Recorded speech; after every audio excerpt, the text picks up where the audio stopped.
गणशिक्षा श्री नित्यानंद गंड महोदय, माननीय मंत्री उच्च शिक्षा श्री सूर्यवंशी सूरज महोदय, सम्माननीय मुख्य शासन सचिव श्री मनोज आहूजा महोदय, सम्माननीय आयुक्त तथा शासन सचिव विद्यालय एवं गणशिक्षा विभाग शालिनी पंडित महोदय एवं सम्माननीय राज्य प्रकल्प निर्देशक और सेवक अनन्या दास महोदय।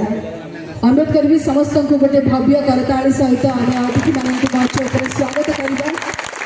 16,009 जन नवनियुक्त कनिष्ठ शिक्षक शिक्षयित्री मानकर भव्य नियुक्ति समारोह को धन्यवाद राज्य सरकार को।